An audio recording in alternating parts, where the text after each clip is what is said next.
when it's separated from the life-giving source, that's hell. And Jesus came to give us life. And now you're going to be eternally dead. Yet living. And feeling the pain and everything, the torment and all that. That's hell. And just think of always falling. Never, Oh, yeah. Well, you won't be thinking about falling for the fire. For the fire and the worm. Because the fire is not quenched. So it never cools down. And the worms that are eating you, you'll never consume. And that's what your eternity is. Without separated from God. See, man don't understand that God created me in his image. And what is the church doing? God is bringing us back to the image where he created Adam in the beginning. The closest, God's so close to us, he's in us. And he don't want to be separated from us. God enjoyed fellowshipping with the man he made every day in the garden. And with him in us, we'll have total connection from here throughout eternity. But once we lose it, dying without Christ, and guess what? Even the dead are going to rise. Huh? Amen. Amen.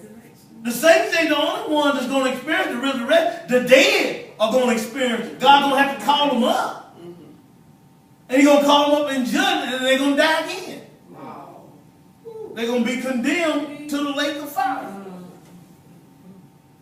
That's why the resurrection is so important unto us, because we're going to escape all this stuff. God's going to do for us what he did with Noah. Amen. What did he do with that boat? He lifted it up above all the trouble, destroyed everything under it, and then brought it back down. When God purified this world with fire, guess what? The meek shall inherit the earth.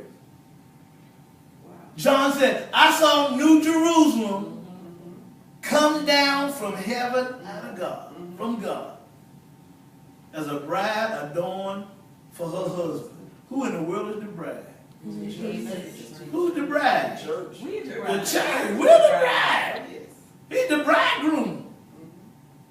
All right. Amen. This is good stuff, right? This is resurrection. All right. Okay.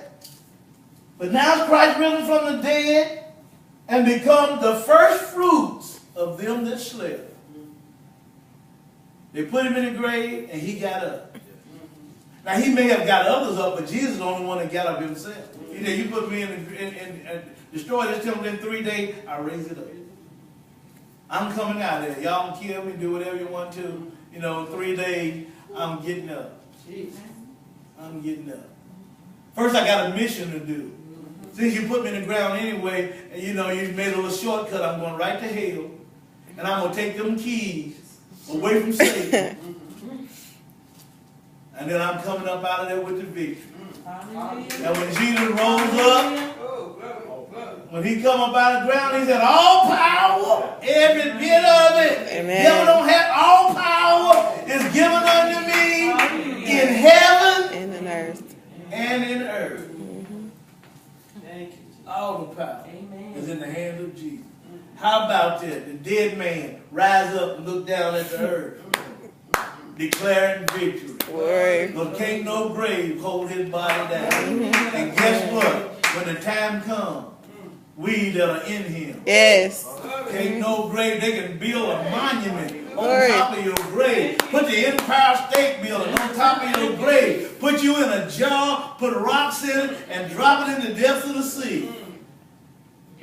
But when the rapture takes place, coming out, wherever you are. That's resurrection. Paul said, I'm looking forward to it. Paul said, I ain't reached it. I ain't reached it. And he said, look here, I know y'all want to kill me. And you know what? For me, I wouldn't care. But I'd rather be with the Lord. To be absent from the body and to be present with the Lord. Then you'll be doing me a favor. But the Lord already showed me my time is not yet. He ain't through with me.